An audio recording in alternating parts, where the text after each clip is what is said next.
আজকে তো বয়ান করব হিন্দুদের মন্দিরে গিয়া, আজকে তো বয়ান করার দরকার ছিল চট্টগ্রামের পাহাড়ে খ্রিস্টানদের মিশনারিতে গিয়া, কিন্তু কই 12টা মাস মুসলমানের পেছনে কুত্তার মতো দৌড়াইতে দৌড়াইতে ঘুমানোর টাইম পাওয়া যায় না। এরপর মুসলমান নামাজের মুসাল্লায় যায় না। বুঝি না কি তুমি ভুলে আছো না আমরা ভুলে আছি? না হয় তাবলীগওয়ালারা পায়ে হাতে ধইরা বুঝায় নামাজ পড়ো, পড়ো না কেন? পীর সাহেবরা পায়ে হাতে ধরে বুঝায় নামাজ পড়ো, নরম ভাষায় বুঝায়, কত নরম। আমরা বক্তারা বয়ান করি, এরপরও কেন নামাজ পড়ো না রে বাবা? আসলে কি তুমি মনে করছো আমরা ভুলে আছি?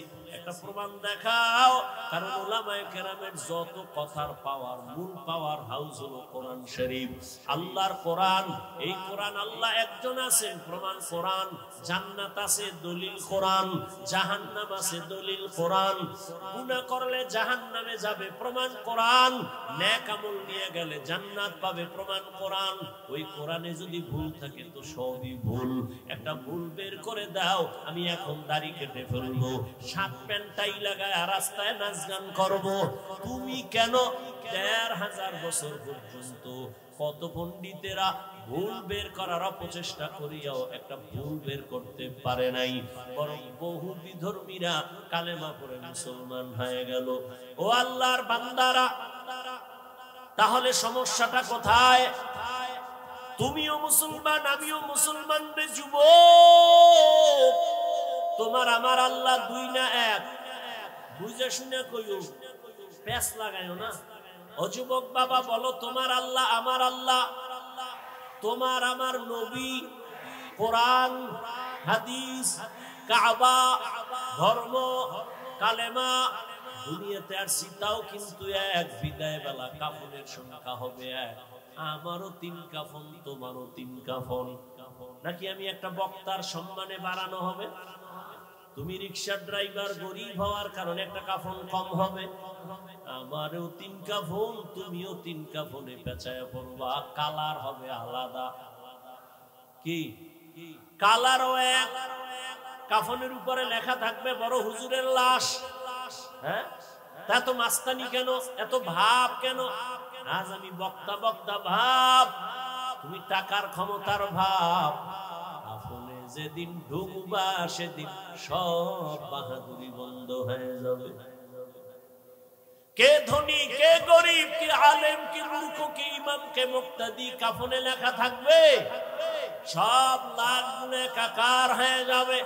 কবরের সাইজও হবে এক। কবরে রাখার পরে প্রশ্ন হবে 3টা, তাও এক। রবের পরিচয় দাও, ধর্মের পরিচয় দাও, রাহমাতুল লিল আলামিনের পরিচয় দাও। নবী বলেন, যারা এই 3 প্রশ্নের জবাব দিবে তাদের কবর হবে রওজাতুম মির রিয়াজিল জান্নাহ। আর যারা জবাব দিতে পারবে না তাদের কবর হবে হুফরাতুম মিন হুফারিন নার। কে জবাব দিতে পারবে? হুজুরেরা গ্যারান্টি নাই। যদি হুজুরেরা জবাব দিতে পারার গ্যারান্টি থাকতো, জান্নাতের টিকিট হাতে পাইয়া সাহাবায়ে কেরাম জীবনভর কান্না করতেন না। রহমতের নবী বলেন, আমি তো আয়েশার হুজুরায় এশার নামাজ পড়ে ঘুমায় গেছি। আমি ঘুমাইলে শুধু চোখ আমার বন্ধ, অন্তর আমার ঘুমায় না। আমার মাথার পাশেই তো আমার মসজিদে নববী। হঠাৎ ঘুমের মধ্যে গভীর রাত, কানের মধ্যে কান্নার আওয়াজ আসতেছে। এই রাতের বেলা কে কান্না করে? আমি সজাগ হইয়া নজর করে দেখলাম আমার মসজিদের মধ্যে কে যেন নামাজে দাঁড়ায় কান্না করে। আমি আস্তে উঠলাম, উঠা বের হয়ে গেলাম। ভিতরে তাকাইয়া দেখি জান্নাতের 1 নাম্বার সাহাবী আমার আবু বকর গভীর রাতে নামাজে দাঁড়ায় দাঁড়ায় কান্না করেন। আমি নবী অপেক্ষা করলাম। আবু বকর নামাজ শেষ, আমাকে দেখে আশ্চর্য। আমি জিজ্ঞাসা করলাম, আবু বকর আপনি নামাজে দাঁড়ায় কাঁদলেন কেন গভীর রাতে? আবু বকর বলেন, ইয়া রাসূলুল্লাহ, আল্লাহর আদালতে দাঁড়াইয়া হিসাব দেওয়ার ভয় আমি কান্না করেছি। কিয়ামতের ময়দান আপনিই তো বয়ান করেছেন, সব নারী পুরুষ উলঙ্গ দাঁড়াবে, সূর্য মাথার উপরে নেমে আসবে, জাহান্নামের গরমের তাপ, নবীরা পর্যন্ত কান্না শুরু করবেন, এত কঠিন হবে হালাত। ওই সময় আল্লাহ যদি আমারে ডাকেন আর বলেন, আবু বকর জাহান্নামের দরজা থেকে দইরা তোমারে জান্নাতের টিকিট হাতে দিছি, বলো আমার কাছে কি নিয়ে আসছো? আমি যদি বলি আল্লাহ তোমার মহব্বতে নামাজ পড়ছি, তেলাওয়াত করেছি, জিকির করেছি, এই আমল নিয়ে আসছি, আল্লাহ যদি বলে ফেলে, আবু বকর তোমার আমল আমার কাছে পছন্দ হয় নাই, আমার জান্নাত আমারে দাও, তোমার আমল নিয়ে জাহান্নামে যাও। জাহান্নামের ভয়, আমার হাতে জাহান্নামের হ্যান্ডকাপ লেগে যাবে। সাহাবায়ে কেরাম জান্নাতের টিকিট পাইয়া যদি নামাজে দাঁড়ায় সারা জিন্দেগি কান্না করেন, তুমি আমি কে? তোমার আমার তো কোনো হিসাবই নাই। তুমি আমি মাওলানা দাবি করি, কিন্তু না, আসলে আমি মানুষই হইতে পারি না। মাওলানা হইছি ঠিক, আমার সার্টিফিকেট আছে মাওলানা, এটাও ঠিক। তুমি মুফতি সাহেব, এটাও ঠিক। তবে ভালো করে বুঝো, একটু আগেই বলেছি, আল্লাহ কিন্তু বলে নাই মাওলানা না হইয়া কবরে আসবা না, মুফতি সাহেব না হইয়া মরবা না। আল্লাহ বলে তোর মুফতিগিরির দাম নাই, মাওলানাগিরির দাম নাই, আমার কাছে আসার আগে মুসলমান হইয়া কবরে আসবা। মুসলমান হইয়া মরার ব্যাখ্যা কি? আল্লাহ মুমিনকে বলেন মুসলমান হইয়া মর, কোন বেঈমানকে বলেন নাই। ওরে মুমিন আমরা যারা এখানে মুমিন প্লাস মুসলমান, আবার আমাদের কেন বললেন মুসলমান হইয়া মরো? এই কথা বলার কারণ কি? মুমিন তো আমরা মুসলমান সব এক, আবার আল্লাহ কেন বললেন ও মুমিন মুসলমান হইয়া মরো? আমরা মুমিন হইছি, মুসলমান হইতে পারি নাই, কেমন কেমন যেন একটু প্রশ্ন। আবার এক আয়াতে আল্লাহ বলেন, ইয়া আইয়ুহাল্লাযীনা আমানু দুখুলু ফিস সিলমি কাফা ওয়া লা তাত্তাবিউ খুতুওয়াতিশ শাইতান ইন্নাহু লাকুম আদুউম মুবিন।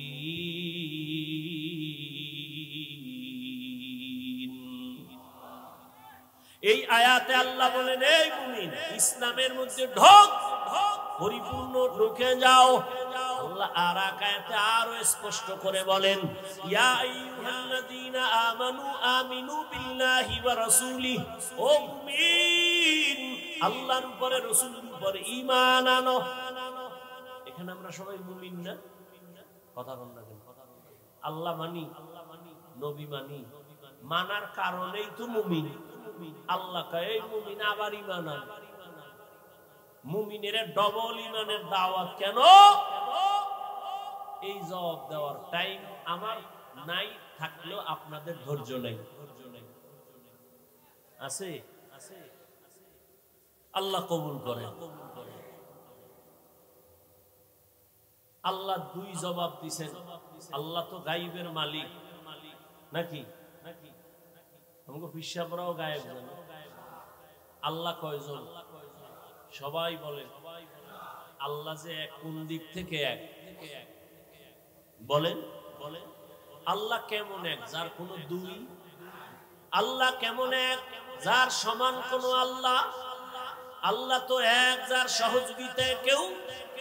আল্লাহর ক্ষমতার মতো কারো ক্ষমতা? আল্লাহর স্পেশাল কিছু গুণ আছে, এই গুণ আর কারো মধ্যে। কেউ যদি মনে মনে ভাবে আল্লাহর গুণ আরো কারো মধ্যে আছে, স্পেশাল গুণটা আরো কারো মধ্যে আছে, মনে করার নাম শিরিক। যারা মনে করবে তাদের নাম হলো মুশরিক। মুশরিকদের জন্য আল্লাহ জান্নাত হারাম করে দিয়েছেন।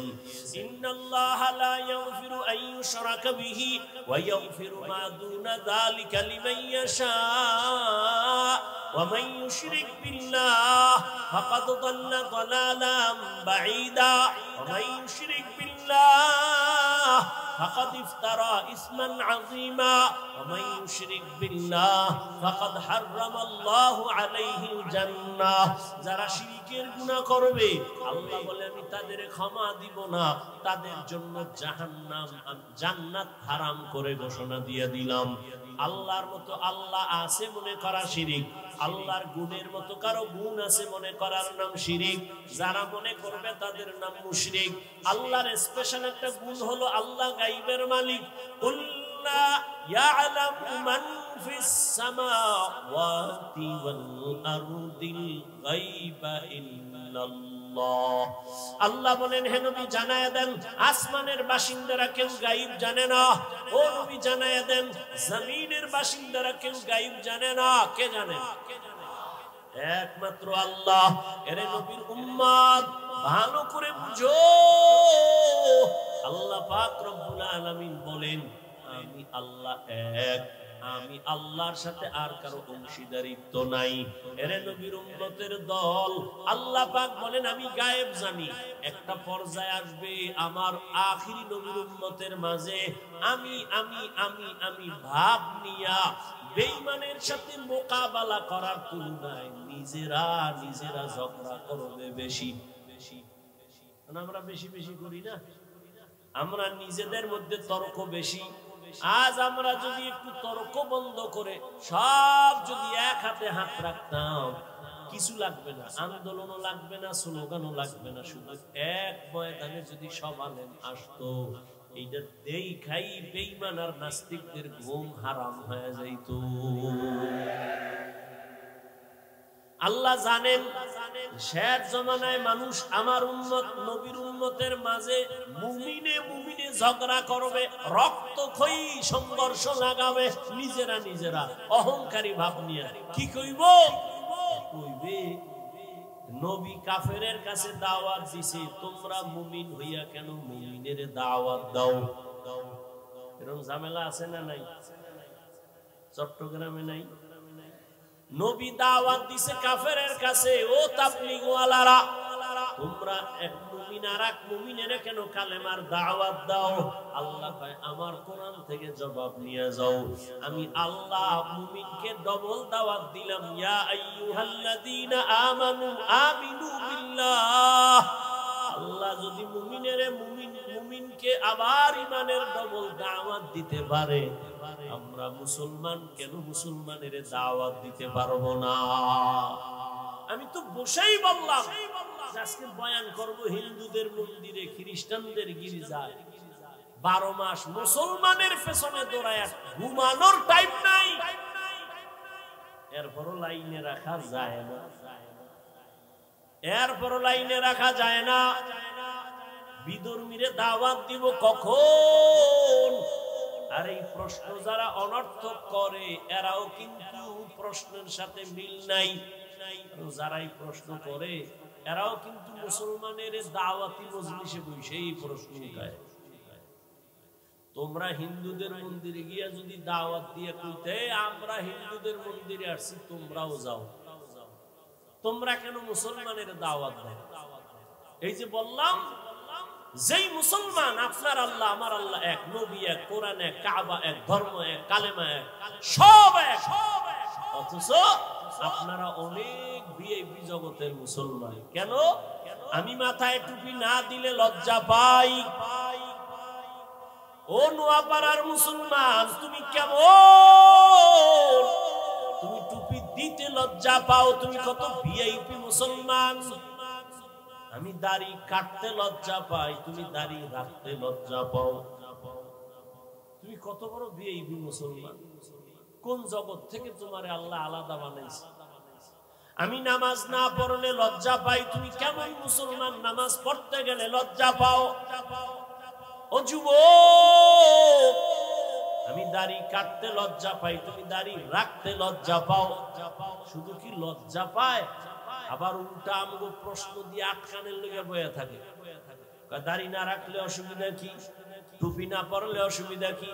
কত বড় বেয়াদব একটা মুসলমান রাসূলের উম্মত হইয়া দাড়ি রাখতে পারে না, নামাজ পড়তে পারে না, সে দিল নরম কইরা হুজুরে রেখে, হুজুর নবীর আদর্শ মানতে পারি না, একটু দোয়া কইরেন, চেষ্টা করেন।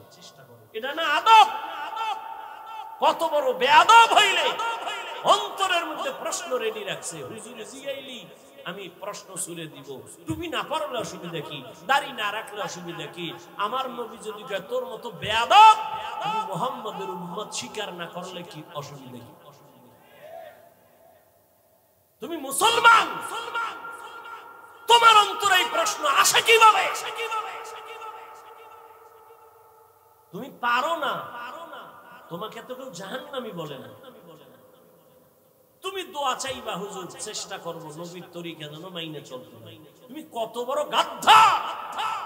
তুমি উল্টা প্রশ্ন করো, নামাজ না পড়লে অসুবিধা কি, দাড়ি না রাখলে অসুবিধা কি, টুপি না পড়লে অসুবিধা কি, তুই ইসলামটাকে কি বানাইতে চাও? তামাশা মনে করেছো ইসলাম? খেলনা মনে করেছো? ইসলামটাকে খেলনার পাত্র বানিয়েছো।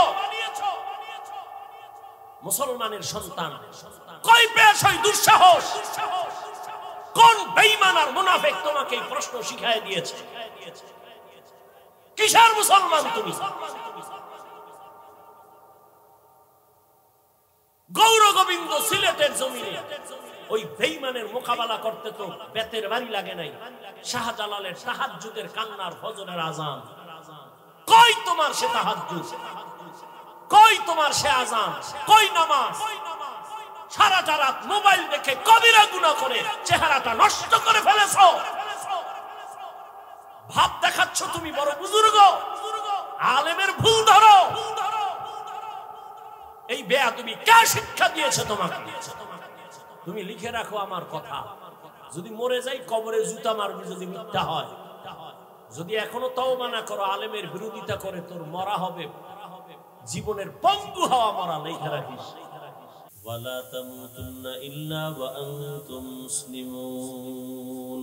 হে মুমিন, তোমরা আল্লাহকে ভয় করো, তাকওয়া অর্জন করো, ভয় করার মতো হক আদায় করো, এবং মুসলমান না হওয়া পর্যন্ত মৃত্যুবরণ করিও না। নবীজি বলেন, আলা কুল্লুকুম রাঈন ওয়া কুল্লুকুম মাসউলুন আন রাইয়াতিহি। সাবধান হে উম্মত, তোমরা প্রত্যেকেই দায়িত্বশীল। আল্লাহর দরবারে দায়িত্বের কারণে জবাবদিহিতার কাঠগড়ায় দাঁড়াতে হবে। নবীজি হাদিস শোনানোর পরে সাহাবায়ে কেরাম প্রশ্ন করলেন, ইয়া রাসূলুল্লাহ, দায়িত্বশীল কে কার উপর?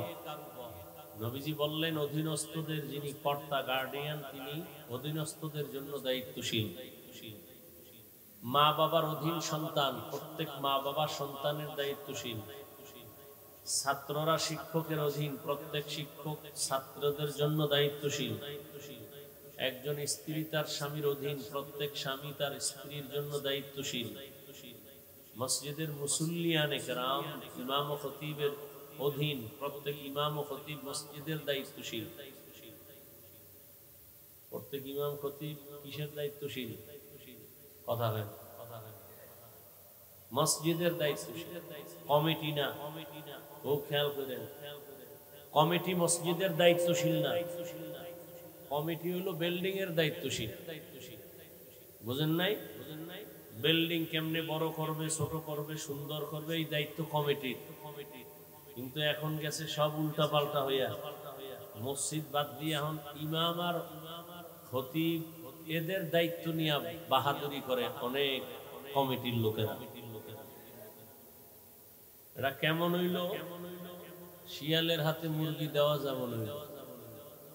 শিয়ালের কাছে মুরগি দিয়া বলে 3 দিন আমানত। শিয়াল বলে দোয়া হোসাই মাফ হোসাই। 3 দিন কেন, একদিনও না, জিন্দা কেন, মরাও দেওয়া সম্ভব না। তো শিয়ালের হাতে মুরগি দিলে যা হয়, সুদখোর বেনামাজির হাতে ধর্মের চাবি দিলে তাই হয়। দিছে কারা? জিব্রাইল। কথা বলেন না কেন? সুদখোর বেনামাজির হাতে ধর্মের চাবি দিছে জিব্রাইল। কারা? স্বীকার করবেন না?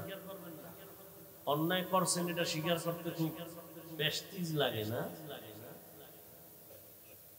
সারা জীবন ইসলাম চাই বইলে স্লোগান দিয়া ভোটের আগের রাত্রে টাকা খাইয়া সকালবেলা কেবলা ঘুরাই দিছেন, তাহলে সরকারের গালি দেন কেন?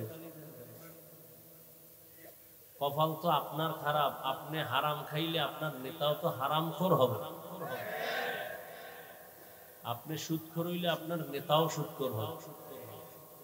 আমারে এখানে যদি জীবনে দাওয়াত না দিত, আমি বসতাম? এক তো সময়ও নাই, আর দাওয়াত না দিলে না বসাইলে বসানোর সুযোগ নাই। সুদখোরেরে আপনি চেয়ারে না বসাইলে বসবে কেমন? আপনারাই তো বসাইছে।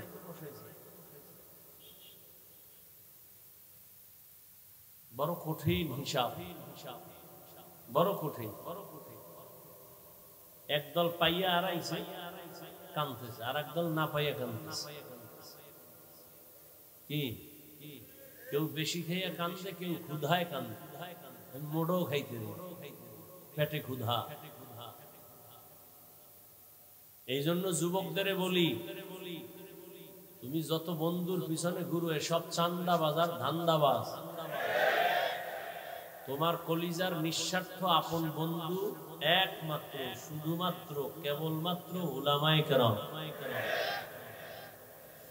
উলামায়ে কেরাম এই জাতিকে নিয়ে যেই ভাবাটা ভাবেন, পৃথিবীতে কেউ এই উম্মত নিয়ে, জাতি নিয়ে ভাবে না। সবাই নিজের চেয়ার নিয়ে ভাবে, দল নিয়ে ভাবে। উলামায়ে কেরাম নিজের চেয়ার, ইমামতি থাক না থাক টেনশন নাই, ওয়াজের স্টেজ থাক না থাক টেনশন নাই, নিজের মাইয়া পোলা স্ত্রী সন্তানের কোনো চিন্তা করে না, উম্মত নিয়েই চিন্তা করে। এই কারণে ছাত্র জনতার বৈষম্য বিরোধী আন্দোলনে সফলতার চাঁদ উদিত হওয়ার শপথ নিয়ে জান বাজি রেখে আলেম, তোলাবা, উলামা সব মাঠে নামছেন। ক্ষমতার জন্য নামছিলেন? কোন আলেম বলছে উপদেষ্টারা সব নামও, আমরা বসবো? বলে নাই। জাতিকে জুলুম থেকে বাঁচাবার জন্য উলামায়ে কেরাম বলছেন আমরা জাতির বন্ধু। কে চেয়ারে বসবে না বসবে জানার দরকার নাই, তবে জুলুম করলে ছাড় নাই। আবার আন্দোলন হলো। মুসলমানের আন্দোলন একবার না বারবার? মুসলমান জীবন একবার দেয় না বারবার? বারবার। এজন্য সেদিন চরমনাই বলে আসছি, লক্ষ লক্ষ মানুষের সামনে কাফনের কাপড় হাতে নিয়ে রেডি থাকো, আবার ডাক আসবে, আবার আন্দোলনে নামতে হবে। জালেমকে কোনো সুযোগ দেওয়া যাবে না। ভয় আছে কোনো? এই যে এত যুবক দেখতেছি, কেউরে দরকার নেই, আলিয়াও দরকার নেই, আমগো কওমির বড় ছাত্র ছোটটিরও দরকার নেই। আমাদের কওমির উলামা তোলাবা যারা বড়, এরা মাঠে নামলে খালি একটা বাঁশের লাঠি লইয়া, এই বাংলাদেশে নাস্তিক বেঈমানরা কথা বলার আগে আলেমদের অনুমতি নিতে বাধ্য হবে।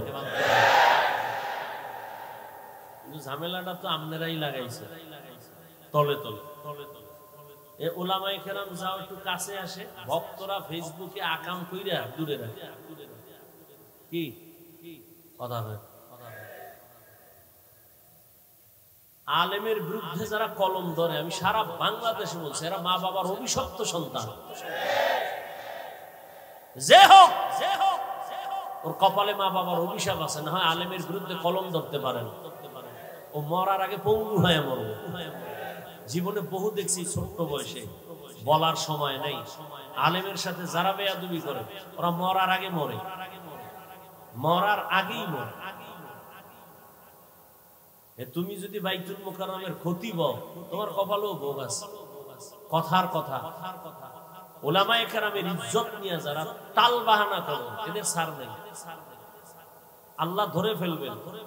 জুলুমের বিচার মরার আগে হবে, রাসূলের হাদিস। আল্লাহ জুলুম থেকে আমাদের সবাইকে হেফাজত করেন।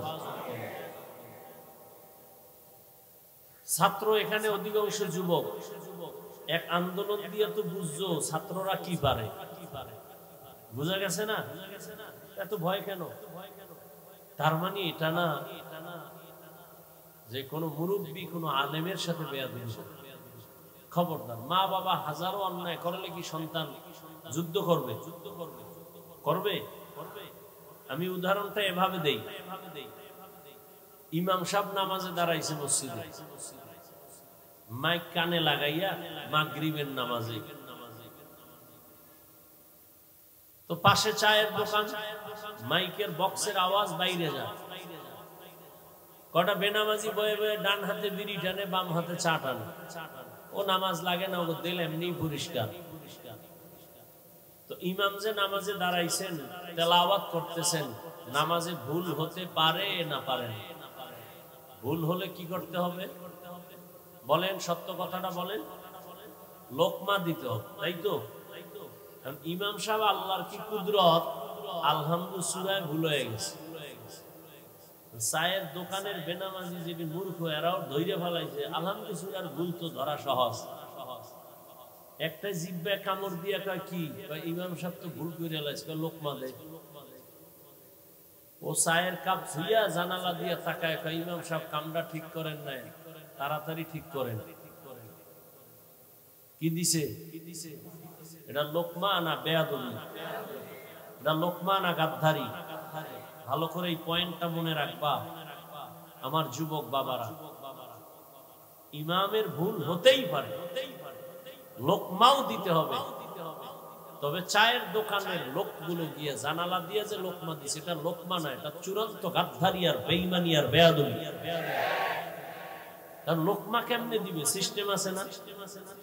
কি সিস্টেম? পিছনে যে থাকবে আরে কলার ধইরা পিছনে লয়ে যে তোমার যোগ্যতা নাই না। ইমামের পেছনে লোকমা দিতে হবে, দিতে হবে তো। কারা দিবে? মুসল্লিরা। মুসল্লিরা দিবে মানে কি 500 মুসল্লি সব জোরে চিৎকার দিবে? সবাই যদি একসাথে লোকমার নিয়তে একটা চিৎকার দেয়, ইমাম তো জায়গায় শেষ। কি নিয়ম? কি ইমামের পেছনে একজন যোগ্য ব্যক্তি দাঁড়াবেন, সভাপতি, সেক্রেটারি তো যোগ্য ব্যক্তি, এলাকার বড় সুদখোর, এই ইমাম সাহেবের পিছনে দাঁড়াবেন নাকি? একজন ভালো যোগ্য ব্যক্তি দাঁড়াবেন যে ইমাম সাহেব যদি একটা জের জবরেরও ব্যবধান হয় আর আয়াতের অর্থ বিকৃতি হয়ে যায়, পেছন থেকে লোকমা দিবেন আদবের সাথে। ইমামের নামাজ যদি প্রথম বৈঠকের পরে কোনো ঝামেলা হয়ে যায়, তাহলে পেছনের ব্যক্তি গিয়া নামাজ শেষ করবেন, সেই যোগ্যতা নিয়ে পেছনে দাঁড়াবে যে হেন খাওন নাই, হেন ওই শিয়ালের রাতে মুরগি। ইমামের পেছনে সব দামি দামি বেনামাজি সুদখোর, সাপ্তাহিক মুসল্লিদের আড্ডা। কি আল্লাহ হেদায়াত দান করুন। তাহলে উলামায়ে কেরাম যদি ভুল করে, অবশ্যই ভুল হবে, শয়তান তো ওয়াসওয়াসা দিবেই। উলামায়ে কেরামের ভুল হলে ভুলটা ধরায় দেওয়ার মতো আলেম আছে না নাই? অন্যরা ভুল ধরায় দেওয়া এটা লোকমা নয়, বেয়াদবি। লোকমা না বেয়াদবি? পৃথিবীর প্রত্যেকটা মানুষের জীবনের সৌন্দর্যের নাম আদব। যার আদব নাই ওর কপাল নাই, ওর জিন্দেগি নেই। লিকুল্লি শাইইন যিনাতুন ফিল ওয়ারা ওয়া যিনাতুল মারই তামামুল আদাবি আজ খুদা খা হিমে তৌফিক আদব বেআদব মাহরুম গাশত আজ ফজলে রা। রহমতের নবীকে বললেন দায়িত্বশীল। প্রত্যেক মা বাবা সন্তানের জন্য দায়িত্বশীল, প্রত্যেক স্ত্রীর জন্য স্বামী দায়িত্বশীল, মুসল্লিদের জন্য ইমাম ও খতিব দায়িত্বশীল, ওয়ার্ডের মেম্বার ওয়ার্ডের মানুষের জন্য দায়িত্বশীল, ইউনিয়নের একজন চেয়ারম্যান ইউনিয়নবাসীর জন্য দায়িত্বশীল, গোটা দেশের মানুষের জন্য দায়িত্বশীল সরকার, আর গোটা উম্মতের জন্য দায়িত্বশীল একমাত্র শুধুমাত্র কেবলমাত্র উলামায়ে কেরাম। আর একজন সাহাবী বললেন, ইয়া রাসূলুল্লাহ, আমার অধীনেও কেউ নাই, আমিও কারো অধীনে না, আমি একা, আমার কোনো দায়িত্ব আসেনি। রহমতের নবী বললেন, আপনার অঙ্গ যে আছে, অঙ্গ প্রত্যঙ্গের আপনি দায়িত্বশীল। আল্লাহ দুটো হাত দিয়েছেন, দুটো পা দিয়েছেন, কিয়ামতের দিন আল্লাহ এগুলোর হিসাব নিবেন। এমনি দেন নাই, হাতের ডিউটি আছে আলাদা, পায়ের ডিউটি আলাদা, চোখের ডিউটি আলাদা। কিয়ামতের ময়দানে আমার আল্লাহ জিজ্ঞাসা করবেন, আল ইয়াউমা নাখতিমু আলা আফওয়াহিহিম ওয়া তুকাল্লিমুনা আইদিহিম ওয়া তাশহাদু আরজুলুহুম বিমা কানু ইয়াকসিবুন। দস্তগোয়াদ मंचुनी दुज़दीदा आम लब गोयद मंचुनी रूसीदा आम चश्म गोयद चीदा आम गमज़ा हराम गोश गोयद चीदा आम समरुल कलाम। আল্লাহ বলবে হাত কথা বলো, চোখ কথা বলো। বাস্তবে হাত কখনো কথা বলতে পারে না। আপনাদের হাত পারেনি, পারে না, এটাই সত্য। কিন্তু মুমিনের আকীদা বিশ্বাস রাখতে হবে, দুনিয়ার সব বিবেক যেটাকে বলে এটা হবেই না, অসম্ভব। আমার রব বলেন এটা আমার কুদরতের দ্বারা সম্ভব। মরা গাছে কথা বলতে পারে না, এটাই সত্য। আল্লাহ যদি কুদরতি ক্ষমতা দেন, পারবে? দুধের বাচ্চা কথা বলতে পারে না, আল্লাহ যদি ক্ষমতা দান করে তো পারবে। কিয়ামতের ময়দানে যখন আল্লাহ বলবেন হাত কথা বলো, হাত কথা বলা শুরু করবে। আল্লাহর কুদরতি ক্ষমতায় বলবে তোমারে যে দায়িত্ব দেওয়া হয়েছিল যে ডিউটির জন্য, ওই ডিউটি পালন করছে কিনা বলো। হাত আল্লাহর কাছে বলবেন হে মালিক, এই হাতের দ্বারা মা বাবার কল্যাণে কাজ করবে, করে নাই। হাতের দ্বারা উলামায়ে কেরামের পেছনে নেক আমলে হাত ব্যবহার করবে, করে নাই। বরং মানুষের পেছনে ক্ষতি সাধনের জন্য হাত ব্যবহার করেছে। গরিবের বেতন নষ্ট করার জন্য হাতের কলম ব্যবহার করেছে। চোখ বলো তোমার ডিউটি পালন হয়েছে কিনা। চোখ আল্লাহর আদালতে জবাব দিবেন হে মালিক, এই চক্ষু দিছো মা বাবা দেখার জন্য, দেখে নাই। এই চোখ দিয়েছো বাইতুল্লাহ দেখবে, দেখে নাই। এই চক্ষু দিয়া কোরআন দেখবে, সওয়াব, দেখে নাই। তো কি করছে? এই কোরআন দিয়া সারাটা রাত দরওয়াজা জানালা বন্ধ করে মোবাইলের দিকে তাকায়া কবিরা গুনাহ দেখছে। কিয়ামতের দিন চোখ আমার আল্লাহর দরবারে কথা বলবে।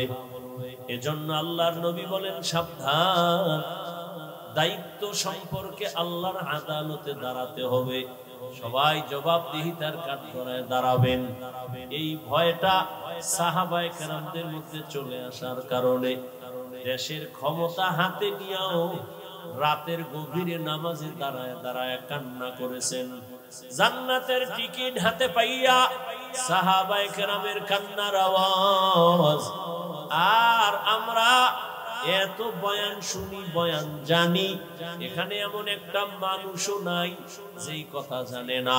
মিথ্যা বলা হারাম, গালি দেওয়া হারাম, গীবত করা হারাম, সুদ খাওয়া হারাম, ঘুষ খাওয়া হারাম, জুলুম করা হারাম, চুরি করা হারাম, ডাকাতি হারাম, কাউকে হত্যা করা হারাম। জানার পরেও বহু বান্দা মিথ্যা বলে, গালি দেয়, গীবত করে। এর কারণটা কি? অথচ এর পেছনে উলামায়ে কেরাম তো বয়ান কম করে না, তাবলীগ দাওয়াত তাবলীগের মেহনত কম চলে না। জুমার দিন খতিবের বয়ান, উলামায়ে কেরামের হাড় ভাঙা পরিশ্রমের বয়ান। এরপরেও কেন আমলের খাতা শূন্য? এর একমাত্র কারণ আল্লাহর আদালতে দাঁড়াইয়া হিসাব দেওয়ার ভয় অন্তরে এখনো আসে নাই। আর ততদিন পর্যন্ত আল্লাহর আদালতের ভয় অন্তরে আসবে না যতদিন পর্যন্ত একটা মানুষ আল্লাহর প্রিয় বান্দা ওলিদের বন্ধু না হবে। উলামায়ে আহলে হকের বন্ধু যতদিন হবে না, বয়ান চলবে, আমল হবে না। ওর কপাল বড় খারাপ। আর কপাল যদি খারাপ হয়ে যায়, আমি হাফিজুর রহমান কেন, মক্কা মদিনার ইমাম কেন, স্বয়ং নবী, যেই নবীর চেহারা দেখলে পেটের ক্ষুধা থাকে না, কেমন মায়ার নবী আমার, যে নবীর চেহারার মোহাব্বতের নজরে দেখলে জাহান্নাম হারাম। ওই নবী রাস্তা দিয়া যখন চলেন, দুপার্শ্বের গাছ নত হয়ে আমার নবীরে সালাম জানায়। সাহাবায়ে কেরাম কানে শুনতেছেন নবী হাঁটতেছেন, বারবার জঙ্গল থেকে সালামের আওয়াজ আসতেছে। ও পয়গম্বর, মানুষ দেখি না সালাম আসতেছে কোথা থেকে? রহমতের নবী বলেন, সাহাবা, আমি মুহাম্মদের আগমনের সুবাস পাইয়া জঙ্গলের হরিণ আমারে সালাম জানায়। যেই নবীর চেহারা দেখলে ক্ষুধা থাকে না, ওই নবীকে 13টা বছর পাশে সামনে দাঁড়ায় 13 বছর দেখলো, বয়ান শুনলো, কপালে কালেমা আসে নাই। তুই পঙ্গু নামে মরবি না, তওবা যদি করো খোদায় দরজা খুলে দেয় ওমরের মতো, শুকর আল্লাহর দরবার। একটা মুসলমান যার আদর্শ দেখলে মানুষ চলে আসবে দিনের দিকে। বেঈমানের সাথে তর্ক নাই, মুমিনে মুমিনে তর্ক। এরে উঠাও, এরে নামাও, 24টা ঘন্টা এই নিয়ে জীবন কাটাচ্ছে। নামাজ নাই, রোজা নাই, তেলাওয়াত নাই, খবর নাই, মায়ের খবর নাই, মাইয়ার খবর নাই, বউয়ের খবর নাই, পরিবারের খবর নাই, খালি আলেমদের সমালোচনা সমালোচনা। এদেশে আলেম যদি না থাকে তো ইসলাম কই? ইসলামটাকে এত দুর্বল মনে করেছে কেন? আমি তো এতক্ষণ যে চিল্লাইছি, একবারও কি বলছি এই স্কুল কলেজ বাদ দিয়া সব কওমিতে ঢোক, নাইলে তুই শেষ বলছি? ও যুবক বাবারা, ভালো করে খেয়াল করো। আমি পাঁচকল্লি টুপি মাথায় দিলাম, একবারও বলি নাই তুমি পাঁচকল্লি মাথায় দাও, না হয় ধ্বংস। আমি কওমি মাদ্রাসার সন্তান, আমি তাবলীগের লাইনের সন্তান, আমি পীরের মুরিদ। তোমাকে একবারও বলি নাই যুবক বাবা পীরের কাছে যাও, তাবলীগে যাও, না হয় তুমি ধ্বংস, একবারও বলি নাই। বরং আমি চট্টগ্রামের মানুষের বলে যাই, দোয়া করে যাই, ও যুবক তুমি স্কুলে পড়ো, ধন্যবাদ, শুকর আদায় করে দোয়াও করে যাই, তুমি স্কুলেই পড়িও, ডাক্তার হও, ইঞ্জিনিয়ার হও, ব্যবসায়ী হও, চাকরিজীবী হও, প্রফেসর হও। আমগো মাদ্রাসায় সব বীর জমানের দরকার নাই, আমগো মাদ্রাসায় ছাত্র অনেক বেশি, কমানোরও দরকার, ছাত্রের অভাব নাই। কলেজ ভার্সিটি বন্ধ করে মাদ্রাসা আসার কোনো যৌক্তিকতা নাই। বরং তুমি ওখানে লেখাপড়া করে ডাক্তার হও, ইঞ্জিনিয়ার হও, প্রফেসর হও, ব্যবসায়ী হও, চাকরিজীবী হও। একটা দাবি, বেয়াদব জীবনে হইও না রে বাবা। যদি তুমি মা বাবার সাথে বেয়াদবি করে বরদোয়া নাও, পঙ্গু হয়ে যাবা, তোমার জীবন নষ্ট। তুমি যদি বেয়াদবি করিয়া ডাক্তার হও, ডাক্তার হইলে তুমি বেয়াদবি মার্কা ডাক্তার যদি হও, তুমি তাসলিমার মতো জুতা খায়া পালানো ছাড়া উপায় হবে না।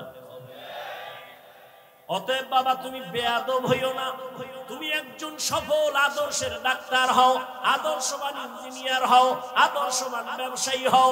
তোমার আদর্শ দেখে যেন মানুষ কিছু শিক্ষা পায়, তোমার ব্যবহারে কোনোদিন যেন মা বাবা কষ্ট না পায়, তোমার ব্যবহারে যেন শিক্ষকেরা কষ্ট না পায়, তোমার ব্যবহারে কখনো যেন তোমার উলামায়ে কেরাম কষ্ট না পায়। তুমি আদবওয়ালা জিন্দেগি নিয়ে চলো, কারণ আল্লাহর জাতের কসম, তুমি যত বড় হতে চাও মা বাবার দোয়া ছাড়া সম্ভব না, শিক্ষকের দোয়া ছাড়া সম্ভব না, উলামায়ে কেরামের নেক নজর ছাড়া কোনোদিন সম্ভব না। এই জন্য বাবা তুমি যেই লাইনে থাকো, ডাক্তার হও বাধা নাই, মুসলমান হইয়া মরো। ডাক্তার হইয়া মুসলমান হওয়া যাবে না কথাটা এমন না। এবার বাস্তবে কিছু উদাহরণ তোমার সামনে দেই। বাবা তুমি যুবক জবাব দাও, তোমার মতো যুবক জেনারেল লাইনে আছে, স্কুলে কলেজে, সত্য কথাটা স্বীকার করো। তোমার মতো যুবক স্কুলে পড়িয়াও কি 5 বেলার নামাজ পড়ে দাড়িওয়ালা আছে? না থাকলে কও নাই আছে। আর ওয়াজ নাই, তোমার জন্য কোনো ওয়াজ নাই, তোমার ওয়াজ শেষ।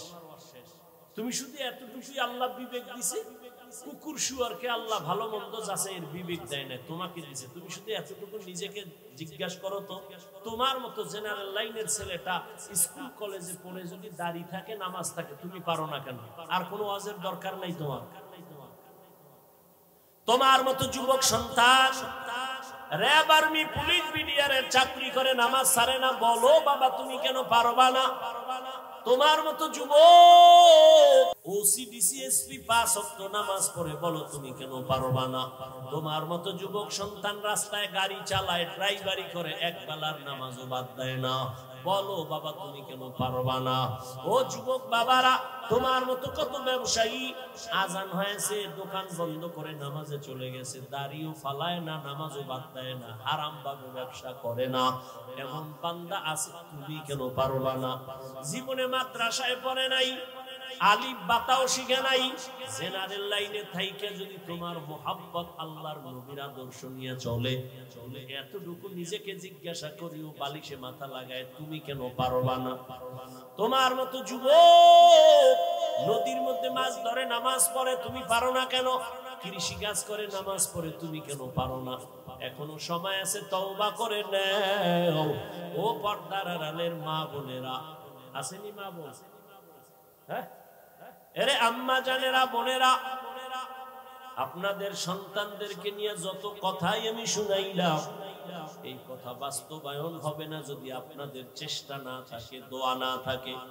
কারণ আপনারা নবীদের মায়ের মতো দামি, আপনারা সাহাবায়ে কেরামদের মায়ের মতো দামি, আপনারা খাদিজা রাদিয়াল্লাহু আনহার মতো দামি, ফাতেমা রাদিয়াল্লাহু আনহার মতো দামি, আয়েশা রাদিয়াল্লাহু আনহার মতো দামি। এরে আম্মা জান, আপনারা ইসমাঈল নবীর মা হাজরা আলাইহা সালামের মতো দামি, আপনারা ঈসা নবীর মা মারিয়াম আলাইহা সালামের মতো দামি। জীবনের বড়, দুনিয়ার বড় এক বেঈমান ফেরাউন, জানেননি তার স্ত্রীর নাম কি? আসিয়া।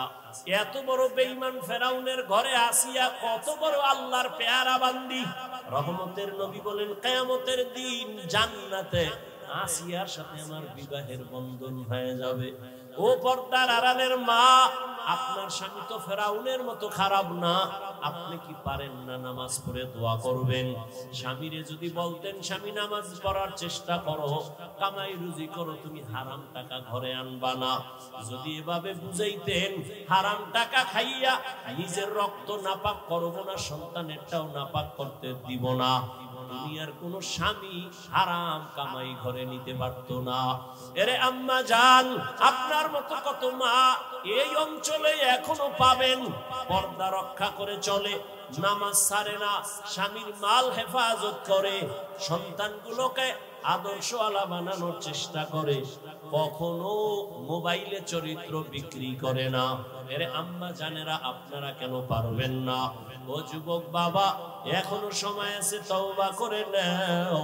জীবনে তো কম নামাজ ছাড়লা না, মনে চাইছে পার্কে যাবা, দৌড়ায় গেছো, কেউ বাধা দিছে ফিরো নাই, মনে চাইছে গুনাহ করবা করেছো, বাধা মানো নাই, মনে চাইছে নামাজ পড়বা না, পড়ো নাই, হাজার মানুষ বুঝাইছে নামাজ পড়ো নাই, আর কত বাহাদুরি করবা? এখনো সময় আছে, তওবা করে নাও। মনে মনে আল্লাহকে বলো, হে মালিক, জীবনে আর নামাজ ছাড়বো না, আর দাড়ি কাটবো না, বেপরদায় চলবো না, মা বাবার সাথে বেয়াদবি করবো না, শিক্ষকের দোয়া নিয়া, উলামায়ে কেরামের পরামর্শ নিয়া, নবীজির তরিকা মেনে চলবো, মা বাবার দোয়া নিয়ে চলবো। জীবনে তো গুনাহ কম করি নাই, মনে মনে আল্লাহকে বলো, হে আল্লাহ, দুনিয়াতে আমার মতো গুনাহগার কেউ নাই, শয়তানের ধোঁকায় জীবনে অনেক গুনাহ করেছি, আজ থেকে তৈরি হয়ে গেলাম, আমার মতো যুবক যদি জেনারেল লাইনে থাকিয়া নামাজ পড়ে, আমি কেন পারবো না? ও আল্লাহ, তুমি তো হায়াতের মালিক, রিজিকের মালিক, সম্মানের মালিক, আজ থেকে আর নামাজ ছাড়বো না, দাড়ি কাটবো না। ও আমার যুবক বাবারা, কার পেছনে পইরা নামাজ ছাড়ছো? কার কিছু টাকা পাওয়ার জন্য কার পেছনে ঘুরে গিয়া দাড়ি কাটছো? ও তো তোমার বন্ধু না, স্বার্থে আঘাত লাগলে তোমাকে চিনবে না, ওর পেছনে পড়ছো। তুমি আজ অসুস্থ হয়ে গেলে তোমার মোবাইলের নাম্বারটা ডিলিট করে ফেলবে, জীবনে তোমার সাহায্য আর আসবে না, দল থেকে নাম কাটবে, কল্লা পর্যন্ত কেটে দিবে। কার পেছনে পড়িয়া 2 টাকা পাওয়ার লোভে নামাজ হারাইছো, দাড়ি কাটছো, বেপরদায় চলতেছো, এরা সব ধান্দাবাজ আর চান্দাবাজ, এরা তোমার আপন কোনো বন্ধু না। এই দুনিয়ায় তোমার আপন বন্ধু উলামায়ে কেরাম। ও ওই উলামায়ে কেরামের দোয়া নিয়ে সামনে আগাও। ওরে তুমি বিপদে পড়লে কেউ নাই, কেউ যাবে না, কিন্তু উলামায়ে কেরাম কলিজা ভরে দোয়া করবে, কোনোদিন বড় দোয়া করবে না। এখনো সময় আছে, তওবা করে নাও। রিজিকের মালিক কে? তাহলে কার পিছনে ঘুরে নামাজ ছাড়ছো? রিজিক তো আল্লাহ দিবে, তুমি বেনামাজির পিছনে দৌড়াও কেন? আল্লাহ রিজিক দিবে। গর্তের পিপিলিকার খানা কে দেয়? জঙ্গলের প্রাণীর খানা কে দেন? নদীর মধ্যে হাজারো লাখো মাছের খানা কে দেন? ওরা দামি না আমরা দামি? ওদের যদি আল্লাহ দিতে পারে, আমগো পারবেন না? তাহলে পাগল হয়ে দৌড়াও কেন বেনামাজির পেছনে, সুদের পেছনে? এখনো সময় আছে, তওবা করে নাও। মরিয়া গেল আর নামাজ ছাড়বা না, বেপরদায় চলবা না। নবীর তরিকা মেনে উলামায়ে কেরামের পরামর্শ নিয়া, মা বাবার দোয়া, শিক্ষকের দোয়া নিয়ে চলবা। তওবা করার মতো যদি অন্তর তৈরি হয়ে থাকে, কপালে যদি আবু জাহেলের মতো না হয়, ওমরের মতো অন্তর থাকে যে মরিয়া গেল আর নামাজ ছাড়বো না, দাড়ি কাটবো না, মা বাবার বরদোয়া নিব না, শিক্ষকের দোয়া নিয়ে উলামায়ে কেরামের পরামর্শ নিয়ে চলবো নবীর তরিকায়। যদি তওবার নিয়ত হয়, খাঁটি তওবার নিয়ত যাদের আছে, মুনাফিকি না, অন্তরে না থাকে, খাঁটি তওবার নিয়তে দুটো হাত আমার আল্লাহকে দেখাইয়া দাও। আয় আল্লাহ, হাতগুলো কবুল করে নেন, তওবা কবুল করে নেন। তওবার উপরে মজবুত হইয়া চলার মতো তৌফিক দান করেন, আমিন।